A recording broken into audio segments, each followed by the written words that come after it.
friends. Thank you so much for joining us. We have a very, very special episode for you today.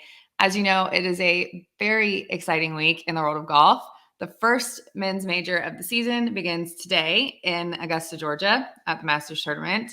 And if you were here with us around this time last year, you'll remember we did a very special segment to kick off this exciting event. And so I'm thrilled to say that we are bringing it back again this year, with today's episode being the first of 3 episodes and the second installment of Memoirs from Magnolia Lane. So if you weren't here when we did this series last year, quick little refresher. These episodes are going to air over the next 3 days to help you just get hyped for the first major of the year, really by bringing you stories and traditions surrounding this super sacred and super special tournament, specifically from the patron point of view. Now, I said this last year, and I will say it again as a disclaimer. This podcast and these episodes are in no way affiliated with, nor are we sponsored by, Augusta National Golf Club, the Masters Tournament, or any of its affiliates. Just getting that out of the way again, just in case. But anyway, I hope these episodes get you excited for the start of the tournament on Thursday. And we really just want to share the family traditions and memories that deeply intertwine with both the tournament and the course, that really just make that second Sunday in April feel like Christmas morning. Because what other tournament or major gives you that feeling than the Masters? Is it because it's the first one of the year, or is it because the landscape is so beautiful, or the tickets are so hard to get? And maybe yes to all of that.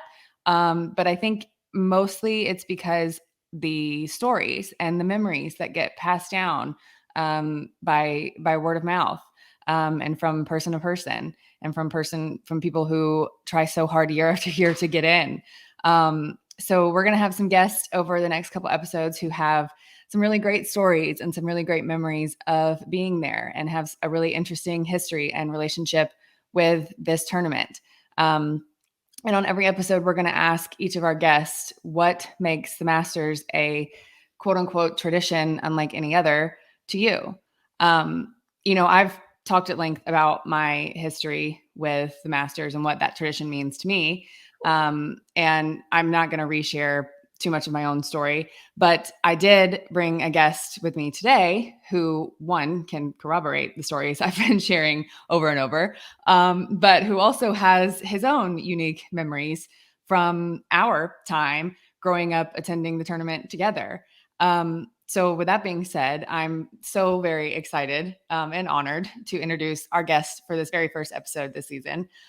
He's been shredding the guitar all over the country with major artists like Drake White, and has even been lending a hand as guitar tech to Riley Green very recently, performing the Military Appreciation Concert on the Island Green at the Players Championship.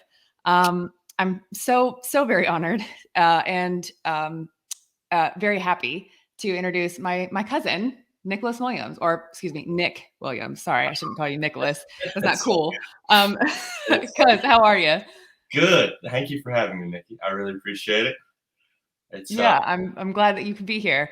Before we get into the question that I mentioned before that we ask all of our guests, I did want to talk about that concert that I just mentioned with Riley, because what's funny is you posted and said that you were going to be doing that concert, and I didn't know that you were going to be playing that concert. I was going to the Players, and we just so happened to be literally passing each other on the interstate going down, because you played on Tuesday, and then we're coming back on Wednesday. I was driving down on Wednesday to go to the tournament Thursday. And of course, we miss each other. I know. That would have been a heck of a reunion spot, because we haven't hung out in person in a while. That would have been good. I know. But it was, that was something else. When I found out we used this app to keep up, with the tour and everything and where we're going. And I saw TPC on there. I was like, hang on. And to find out we were doing the tournament, I was like, well, that's going to be awesome. And then somebody like the tour manager's like, yeah, it's going to be on the 17th. I'm like, okay, yeah, sure. Lo and behold, we show up and the stage is on the kind of it's not, they don't have a fairway, so the little side fairway, so to speak, in between the tee box and the island green. And it was really cool to see it up close and in person like that, and then to get to hang out on it for 2 full days. It was pretty fun. Yeah, because you guys got down there and performed when the weather was like perfect too. Oh, It was like 85 degrees and sunny and yeah, yeah. super nice. And then we got the whole like that for them transporting us. We went under like the grandstands to like the tunnel. And if you're standing on the tee box or walking towards the green, looking into the grandstands, the box on the far right, we asked them where a green room was the first day. They're like, "Oh, it's not set up yet. We'll get you set up tomorrow." And then show day, that wound up being our green rooms. We had our own box with the whole. You can go out and sit in the covered seats and everything, and be whatever 40 feet from the green. It was wild. That's awesome. That's pretty cool. Now, do you think you could have made it onto the green, like, or would you have been in the water? I think I would have made it onto the green. Like I have my irons are my strong suit, so with short ranges, that'd be all right. I bugged our tour manager quite a lot to see. I was like, "Hey, when can we tee off? When can we tee off?" And not yet, because they had players practicing even on that Tuesday. Yeah. So like they asked us not to make noise when they were coming by, and like totally get it. But then like they stopped coming by for like the last like 2.5, 3 hours we were there. I was like, "Hey, it's open. Like I'll go buy a gift shop, ball. I just need somebody to find me a club." Right. I think the best way to tune these guitars for the concert would be to take a practice shot. Like we really gotta I'm see if sure, these guitars are yeah, like make sure my wrists are nice and loose, and it'll be get yeah. the cardio up. I mean, if I can try 3 or 4 times just to make sure, I want to be able to do it. But they didn't. They even they were like, "Yeah, Riley might get to hit one," and he didn't get to hit one while we were there that week. So I feel a little bit better. Yeah. Even the low guys on the totem pole didn't play it. Now, you obviously have a golf history and you obviously you played golf, but that history with golf, probably the same as mine, started in Augusta, and your love for Augusta. Now, so I'll ask you the same question that we're going to ask everybody. What does what makes the Masters a quote unquote tradition unlike any other for you? I mean, not to quote kind of the theme of my favorite movie series too. I'm sure you said this, but it's been family for me like the whole time. I know they said a lot in Fast and Furious. That's kind of a joke for my buddy. But no, family. I mean, we were very fortunate enough. We've been going honestly since probably before we can even remember. Um, our great grandparents lived extremely close to the course. Like it's not. I try and explain it to people and they don't get it. And so we'd go up, and I remember we'd go for the whole weekend. And we'd hang out and just have a big family time there. Oftentimes, it seemed like it always fell on Easter back then. I don't know why. It seemed like every year it fell on Easter, but we do the whole Easter thing. And then when we were we were old enough to go, but young enough not to have the attention span to stay the whole day. I remember doing like split days. Like I think you and I would do a split day, and then like Hannah and Mallory would do a split day or something like that on the first few. And then to reiterate to people how close our great grandparents really did live to the course. My dad would always tell me like it was either him or either your mom would go. I think with Papa, our grandfather, on Sunday they could watch him tee off on 16, go back to the parking lot, drive to the house to beat traffic, and watch him walk up the fairway to put out on 18. Mm-hmm. It's pretty close there, ladies and gentlemen. Yeah, yeah. Like, I mean, we were very close. And like, I mean, I've said this before about how we would like how early we had to wake up, to get to the parking lot and be there, before the gates would open and stuff. Like people would joke about like, oh, like, our kids would sleep in the car, like, oh, it's a drive there. Like we didn't have time to like fall asleep in the car. Like, we barely had time to like put our seatbelts on kind of Yeah, situation. it So was wild. yeah, yeah, it was pretty close. But yeah, I mean, it was for us, it was all about like family. And to your point, like going before we could even really remember it. And, I know I've said this before too.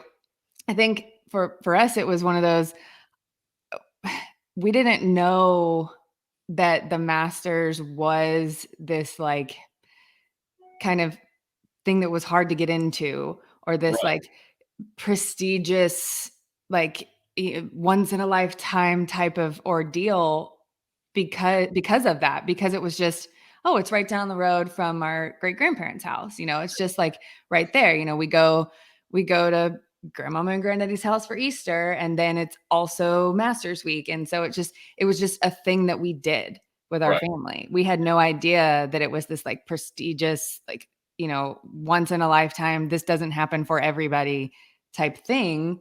It was just part of our routine. We had Yeah. no idea growing up It really, until we got older and people were like, "I'm sorry, you get to go to the Masters every year?" And it was right. like, "Oh, wait, this is a thing?" Especially getting to the age where you'd be like, oh yeah, where were you this last weekend? You're pretty tan. I was like, oh, I was at the Masters. Like, you've been to the Masters? It's like, I don't want to sound like a butthole, but like, yeah, like, oh, so this year it's like, and the one before that, and like a couple more, because again, very lucky. We were grandfathered in due to our grandfather, and it was something else. Because like as a kid, like going back like to family thing, it's like before knowing what it was almost like going to the golf tournament for half the day was just a little break from like playing in the hammock out back of Grandmama and Granddaddy Bell's, and they had this little like camper and stuff, and like this. I think was the shag carpet maroon colored. I remember they had like super thick shag carpet that was like maroon, and then you go into the back hall. And then yeah, I got in trouble for breaking a glass. I put it in a vice spin grip thing one year, and then like yeah, going to the Masters was the break between playing with the cousins and hanging out, getting to see everybody. Yeah. Yeah. The going to the Masters was the way to actually keep us out of trouble, to keep Right, us out of picking flowers out of the garden that we weren't supposed to pick, and from breaking very valuable, expensive crystal chandeliers and very old, um, you know, old things that, old people keep in their houses that they shouldn't keep around kids. Like, yeah. that Like was the way. the Coke out of the old Coke bottle. Like I'm gonna drink it. It's sugary looking. Yeah, Right, right. That was their way of getting the kids out of the house so they would stop breaking stuff. exactly. Um, yeah, yeah, exactly, exactly. But, for other people and that was not like, it wasn't just, "Oh, let's take the kids to the golf tournament to get them out of the house." It was, "This is the once in a lifetime thing that they're never gonna get to do." Um, but it was so different but that's not to say that plenty of people who live in Augusta and grew up in Augusta probably had very similar experiences to that, like, and it was very similar for our parents too growing up. They, because our grandfather had these tickets his whole life. And Right, so our parents had that same experience growing up. It was the same way. It was, okay, well, it's Masters week. We're taking the kids to the tournament. They're coming with us to the tournament. We're going on this day, we're going on that day. It was just what they did during that week. right. That's what I was talking with Dad before you mentioned out that you were having me on this and everything. I've talked to the new camp that I'm in with the Riley guys. They're all big golf guys, and I've talked about the Masters. And it's like, oh, you've been? And it's like, yeah, how many times? So I was like, I would imagine I've hit at least half of them. Most of my life. I'm 31, so that's going to get me in the ballpark of between 12 and 15 because there's some years where we live too far away to come. Um, and then he was like, yeah, he's like, well, just remind everybody that like me and your Aunt Sheila, we've been at least 50 times. Like we've got some stats on everybody, and so again, not to like rub it in, but that's just growing up with Papa having tickets. That was a thing, a normal thing. Whereas like you got people that will wait years to get a Wednesday practice round ticket. Mhm. Yeah, And I know. I it's know. something I mean, older age like it hold near and dear and realize I truly realize how special it really is, and joke with people that are golf fans about, oh yeah, been off several times, but never wanting to be like, because I'm always like, you have to go. It's the prettiest place on earth. You'll see. I haven't been to the Great Pyramids yet, but I beg to say it's up there. oh yeah, I know exactly, and that's why I joked with a friend of mine recently that like we're Masters tournament nepotism babies is what we are. Yeah. Because of that. And but that's why, like you said, it's not, we don't say that to like to brag and be like, oh, we've been 50 times or whatever. It's Right. when we say that, we turn around and say, but let me give you advice if you're going, and Yeah. let me tell you the best spots that you can see these shots, and let me tell you how to get the best experience, and let me tell you where to sit to see this, and if you want to follow this person, do this, and if you want to, like, Yeah. like, mix these two sandwiches together to have the best taste, or whatever, Right. like, Yeah. let me get you some pro tips in here, because we know how special it is, and we want other people to experience and have that, like, special feeling too, Right. Yeah. yeah. We can help you fully. Yeah. We should just start like a side travel masters agency business. Like tell everybody the best of ways. I saw you wrote the article the other day. I see that. That was some Yeah. pro tips for sure. Yeah, yeah. I did want to ask too. I remember there was one year, I think, I can't remember who it was, which player it was. Um, but I do remember, I think you had gone with your dad, and if it was a divot, if it was a ball that you got from Phil Mickelson when you guys came back. Um, Maybe maybe like I don't know, divot piece. I was trying to remember like cool stuff like that, and I want to say I got one from BJ Singh one year. that's right. That's right. It was the Pretty year sure he won. Yeah, yeah, yeah, yeah, yeah. that was at the Masters, and like I remember we were like, because granted it was nothing like our grandfather was able to follow the players, but like even when we were kids, the security was tight, but like you could, once the player goes past the rope, you can kind of walk, down the cart path and stuff Mhm. like that, or through the fairway. But I remember he was on the cart path for some reason, and the ball dropped out of his bag, and I grabbed it and looked at my dad. He's like, "You need to try and return it." So I was like, "Excuse me, Mr. Singh," tried to hand it back to him, and he was like, "Oh no, no, no, it's yours. Hang on." And then pulls out the Sharpie and signs it for me and everything. That was pretty cool. I'm pretty sure that was VJ. I'll have to go. Dad's got this golf memorabilia cabinet. I'll have I to couldn't consider. remember which player it was either, but I remember vividly, like, you guys coming back into the house and your dad being like, "You guys are never gonna believe this," Yeah, and him telling that story, and, like, both of you guys just, like, lighting up, and, like, you guys, like, interrupting each other trying to tell that story when it you guys may have came back. also been the and I grabbed it in the other room, which you can barely see it, so I won't even embarrass myself holding it up. But it may have been when I got Fred Couples to sign my Tiger Woods hat when the TW hats first came out. That may have been it too. I got Yep. Freddie was I think it was outside of 18 where I was able to get him to sign my hat thinking like surely he's probably not going to appreciate this, but like every kid at that time had the TW hat and was head to toe Nike. That's just what it was. If you were a young dude golf fan, uh, and I got him to do that, but then like dad told me a couple years later, we were talking about the story. He's like, yeah, really, I wanted you to get that Freddie autograph, but I really wanted to meet Jim Nance because Jim Nance was like 4 people away from Freddie. So that may have been the story we're thinking of too. Yeah, I vividly remember, and like I said, I couldn't remember which player it was, but I just remember you guys both coming in and being so excited to tell that story, and just, like, both of you being so, like, wide-eyed and just big smiles, and, like, you couldn't contain your excitement and interrupting each other trying to tell it, Yeah, and being so happy.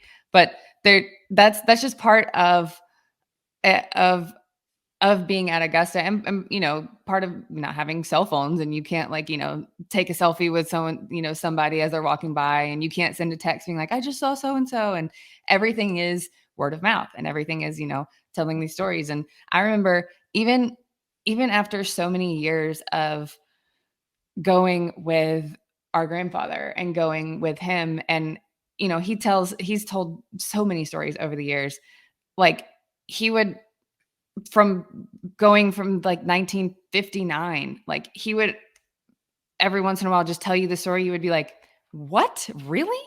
And yeah, it just from randomly, like, remembering something over the years. And I remember going with him in 2019, we're sitting there on the second hole. And we're sitting there and we're just, watching people and watching this. And we were talking about how big the crowds were and how like they had let so many people in that particular year and how it was just, crazy big and how part of it was due to Tiger and that. And he said, well, I remember when, when Jack and Arnie were playing against each other. And he said, I remember when they didn't like Jack. And I remember them watching them booing Jack. And I said, really? And he goes, yeah. He goes, I was sitting right over there. And he starts pointing. He goes, I was sitting right over there. And I watched a big crowd of people boo Jack. I said, here on this course. He goes, yep. He goes, I watched a crowd of people boo Jack. And I said, you did not. And he goes, yes, I did. He goes, and then they had to come out and say, don't do that. And, by the end of the week, they weren't doing it anymore. But, it happened, that because they didn't like each other back then. They were arguing, they were fighting, and Right. but just the things the crazy stories that you hear like that you just never never in my life would I have ever thought that you would hear that Jack got booed in Augusta. Yeah, that's But pretty. you, I think though, from Papa, last name you guys start this what we call a grandfather because like talking about those pro tips of like where to sit on the course. Like, do you feel like this was the case too? Like, not only that he had his route planned out, but like it seemed like he could always tell you the last several years that they went, what route they took, what days they went. Like, not just like he just have his like sit at number 2 and everything. He's like, oh, but this year we actually hung out on 14 a little bit longer than we normally would have, and then did that. So his attention to detail in those memories and stuff is pretty wild. yeah, yeah, and it was crazy too because he had a different route for different days, and he knew that like, oh well, Thursday's a better day to sit here, and Friday's a better day to sit here, and um, he also he had the whole locations memorized too. Yeah. He knew what days the whole locations were where, and I know a lot of people do. A lot of people, even people who don't go have some of the whole locations memorized, but like he knew exactly where every hole was going to be. And he knew based off of that which hole was a better hole to go sit on as well. And so that was always so fascinating to me to be like, especially going with him, like to know to just follow, to follow his lead because he was going to be the one to map it all out. Right. It was also fascinating to go with him because he had a very, very routine in terms of what time to get snacks and what time to get lunch. And he was also like, our grandfather had diabetes. And so he was very like, we're going to get snacks about 17 times today. Like, Yeah. we're going to get snacks at every single one of these concession stands. We're going to get multiple snacks at every concession stand. So that was another reason I really liked going with him because, Yeah. you got snacks every single time you pass the stand. You got snacks. So that was also a perk. He got me hooked on Snickers as a kid, but I think the last time I really ate more than just like a tiny Halloween size Snickers was at the Masters with Papa because I was still like a young kid. I was like, Papa, can I, how many Snickers can I have today? He's like, as many as you want. He's like, you can do that because Papa, he'd let you have cake for breakfast if you wanted to, if you sneak it in. But I had 7 that day, and I don't know if I've ever completed a full Snickers bar since then. I hurt myself. Yeah.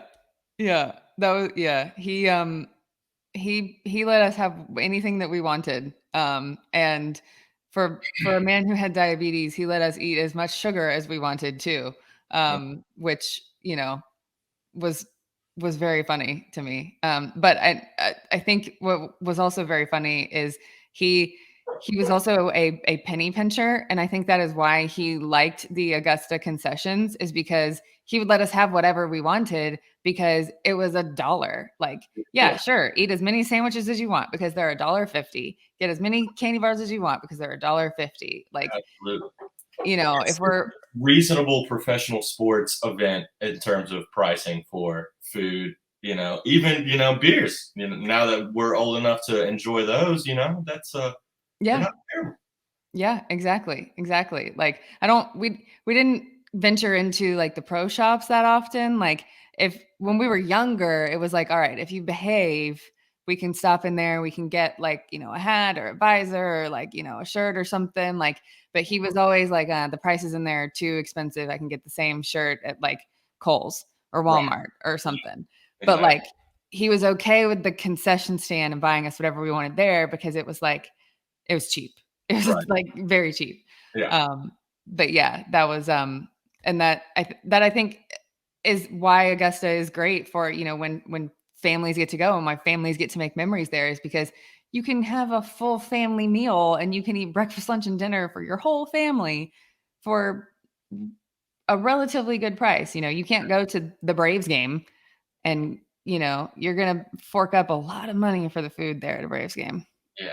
That's what maybe like if everybody would just go more expensive on the ticket side and then let concessions be a little better. Maybe a wait list every week for the Braves games, and you can get a $2 water. Yeah, start making the Braves games a lottery situation and That's like the right. Masters, and You then can only come to batting practice, and then you wear a yellow shirt, and then everybody with a yellow shirt has to get out. yeah.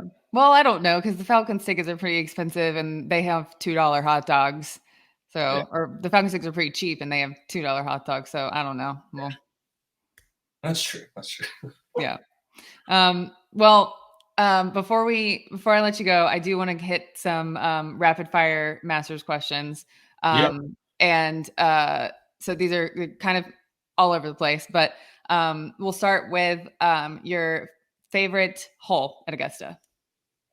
Um, I would probably say two, just because I remember that always being like Papa and Dad, and I think even Aunt Sheila was one of their favorites because Papa would always take us there. And then yeah, I would say two because I got to camp out on that one a lot. I think 2006 was one of the either the first or second year they were doing that junior pass, and I think you got me beat by a year or two, I believe. So you had already turned 15 or 16. But we get to use the junior pass, and me, Dad, and Papa all got to go, and we camped out on two for most of that day. Like I don't know, we may have gone to peak at 13, but like two was like this is what we're doing today. So Mm-hmm. that one holds a special spot. Yeah, that one's a great one, and there's some great like you see some good scoring on that hole. Because That's a good. also I forget I'm terrible with my master's history and layout. But if you're sitting at the green on two, is it 5 tee boxes to your left? It's 8 is right behind you, and 5 is like up to the well, if you're sitting on the green, 5 is like up to the left, like a little ways behind you.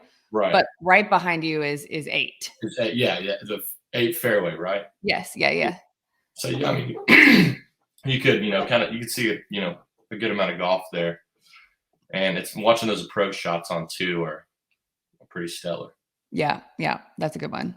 All right, favorite winner that you've been alive for. Like we can't say like Jack because Right, right. Um, Golly, I don't know. I mean, just growing up with him running the game, 2019, Tiger coming Yeah. in and doing it after everybody could. People always put him down, and he's like, "There, he'll never come back." I'm like, "That's Tiger Woods, y'all." I'm like, hang on. Yeah. And so, it's got to be Tiger. It's 2019. I know. I mean, it's hard not to say him, right? I Yeah, mean, it's I fully cried when he won in 2019. Like not just like little baby tear. I mean, like big ol' like sob yeah. tears. I inappropriately yelled in the hospital. His mom was in the hospital this time, and we were watching it on the TV, and like he's finishing out on 18. I'm like, whoa! And I like run out in the hallway and jump up and do a Tiger fist pump, and then like nurses come out and they're like looking around at me. I'm like, oh, sorry. So yeah, it got the best of me, and like a somber like unit there. I was like, sorry, Tiger Woods just won the Masters again after Yeah. everybody else. So yeah. I bet it was emotional for a lot of people, probably. Yeah. Yeah. Oh, I know. I mean, yeah, that one's, it's hard to not say Tiger. I mean, Yeah. yeah, that one's I hard. mean, it's cool, like, when Phil finally got one, like, that was awesome, and then seeing all these other people do it, but, Tiger's 2019, like, yeah, he already had a couple, but, people put him down and out, and at least in our lifetime, he's the greatest. I think that's undisputed. Most memorable shot, like, that you can remember from the Masters? Um, Whether it be like a winning shot or even like a bad shot. yeah. I mean, probably going back, wasn't the famous Nike commercial, like the Nike swoosh Tiger thing at the Yeah, Masters? yeah, yeah, I think he's gonna run my yep, all fashion these question. answers, yeah, probably. That one was good. And like first time, another Tiger story, but watching him going with Pawpaw one year, Tiger was maybe like 7 feet in front of me. This ball landed right where we were standing because our grandfather was not about following people, like, especially when it was like Tiger craze. Like Yeah, you weren't about to follow Tiger Woods around the court. He's like, no, that's just ridiculous. You'll never get to see anywhere. So we went mhm. a couple holes ahead, excuse me, and stood there. His ball lands right there, and I mean he missed the shot bad and let out a string of profanities. And I remember like my eyes getting this big. I was like, I didn't think Tiger Woods cussed like that, Papa. He's like, they all do, Nicholas. So that one, yeah, both two Tiger shots, one really good one and one not so good one. Yeah, but one you actually got to see pretty close in One I person, got to and see in person. Yeah, one was. I think though, didn't the famous Nike one? I think we were still going to Augusta at that point. yeah, that one was on, 16. Mhm. Yeah, yeah. But I Uh, think were we yeah, still that one going was to Grandma and Granddaddy Bell's? Because I think that was like still early Tiger. that one was I'm gonna have to look this up. That one was 2001. That was Tiger's 2001 Masters. Okay. So I wanna say I don't think they had sold the house yet Yeah. by that point, because I was in 5th grade. So, no, yeah, I don't think they had sold the house then. But, yeah, that was on 16 in Augusta in Yeah. 2001. But, yeah, um, I don't know what my shot would be. I think one of the most memorable shots for me would probably be in that 2019 Masters when, Molinari hit it in the water on 12 Oh yeah. to, like, start the, like, trajectory of, like, Tiger, like, all right, now, like, that is what started, like, Tiger's victory. Right. 'Cause Yeah. before that point, it was like, "Oh, I don't know, like, they're getting close, but, like, it's not really possible. I don't really think it's gonna happen." But then, like, when he hit it in the water, it was like, "Oh my god, Yeah. this could happen." That's true. And so, I think, like, because when I think of the 2019 Masters, like, it's that shot for me that sends it toward the victory, really. So, I don't know, that's probably the shot that although, actually, I don't know. That's probably the, like, most memorable TV shot if we're talking, like, both TV and then in person. Yeah. In person shot, I actually I actually was there and the year, Bubba made that shot out of the pine straw, and Oh during that playoff, I yeah. was, like, just around the corner in the pine straw when he hit it out of that pine straw, Oh, and that's too cool. seeing that in person was nuts. Those guys are wizards with a golf ball. It's like That it is. was crazy. I will say, was it the I don't was it the year that DJ won the Masters? I can't remember if it was that or like either the next tournament or next major. But him and excuse me, him and John Rahm had to both sink like these 35-ish foot like double triple break putts to secure a It was playoff. the Bridgestone, no, not Okay. Bridgestone. It was the BMW Championship, um, for in, like, 2020. I want to say like 2020 or like 2019 or something. But yes, Yeah. I know exactly what you're talking about. Yeah, I remember watching that live, and I was just like, "This that has been my favorite." Like back and forth, like, all right, it's getting serious shots in golf in the last couple of years. Yes, yes, I remember exactly what you those 2 putts because they were both in, like, the most unmakeable putts that you could ever see. Yeah, I and I wanna think say it was the BMW Championship. yeah, Um, didn't Rahm have to sink it to I guess either win or tie, and then DJ had to make his to force the playoff or to still win. I forget exactly what it was, but it was I think they were both in a playoff, like, and it was to determine who was gonna win for, like, to go to the next round of I think it was, like, heading into Eastlake, to yeah, the tour championship. But, yeah, both of them were, like, the most insane putts I've ever seen with the most ridiculous curve and the most ridiculous break, and, yeah, it was that was not nonsense. Um, yeah. it was like they just like injected themselves with a little Spieth right before that because that dude's been making some ridiculous putts lately. But only only from, like, 60 feet away. He can't make them from, like, 2 feet away Yeah, for some reason. yeah, No. get inside 2, 3 feet, forget about it. But these impossible, like entering the cheat code on Tiger Woods 2006, PlayStation, then he's got it. Alright, 2 more rapid fire questions. Who's your pick for 2023 to win the Masters? Scheffler's on fire. I mean, Yeah, I he's know, it's hard to not pick him. It's hard. yeah, and he's super nice, and yeah, he's just I think he's my like yeah, I think he's gonna do it. You think he's gonna go back to back? I'd like to because who went back to back last? Um, that's a really good question. Um, I don't know who's the last person to go back to back. Can I cheat real quick? Can we cheat on the golf Yeah, yeah. Who's the rapid last fire? person? Probably Tiger. I that's what I'm guessing. Yeah, here we go. Back to back winners. Or is it um yeah, Tiger. There's not been a back-to-back Masters winner since 2001, 2002 when Tiger won. Yeah. Yeah. So that would be cool too. Either that or I always like I have a hard time not rooting for something like once we get into end of the day Friday starting Saturday, if somebody that hasn't won it is looking like a prominent figure. I do like rooting for somebody that's never won it. That's always Yeah. been super close. I know. I know. I've said this before and I'll say it again. Like I would love to see Rory finally get it.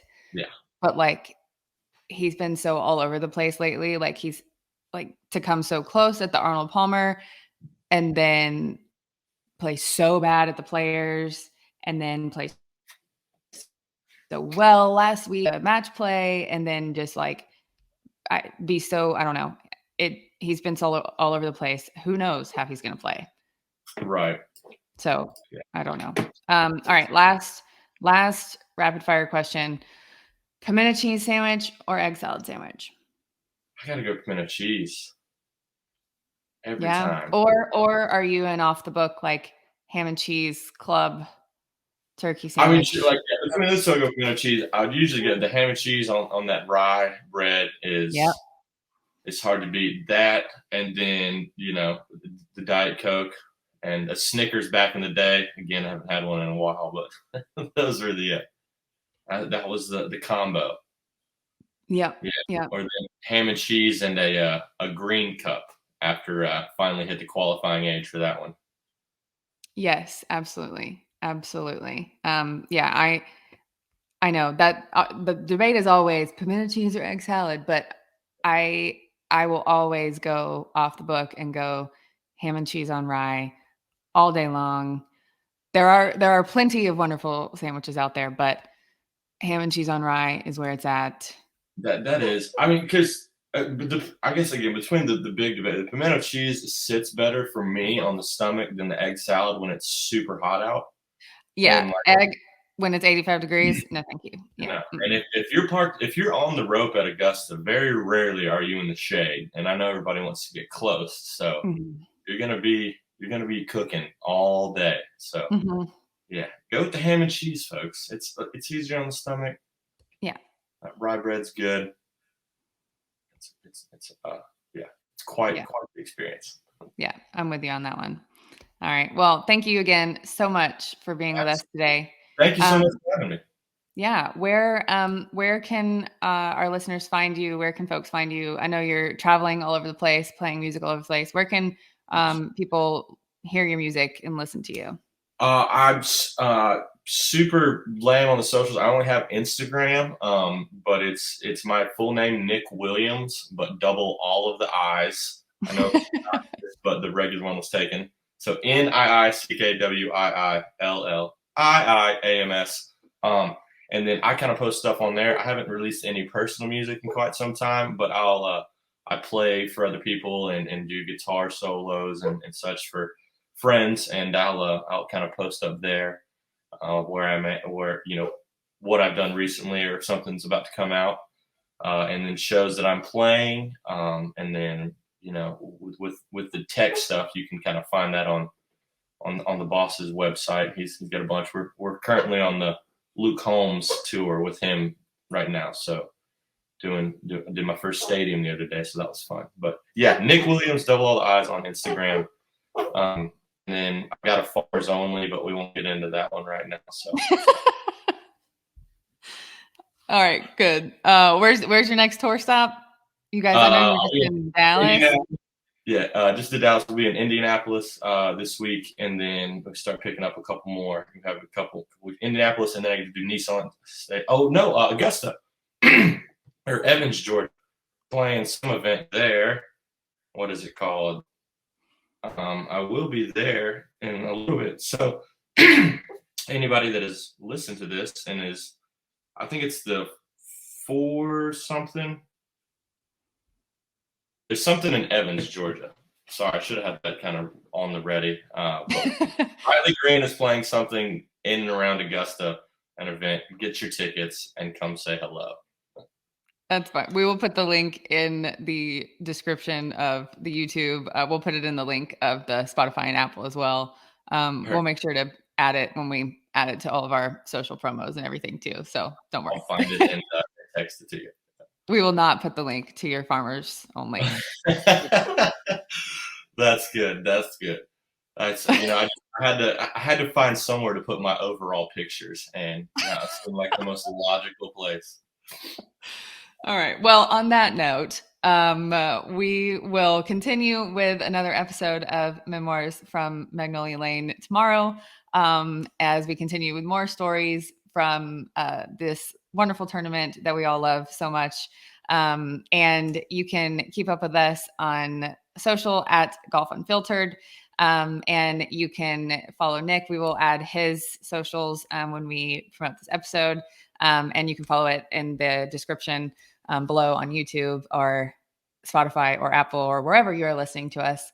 And we will see you on the next one. Thank you so much for listening.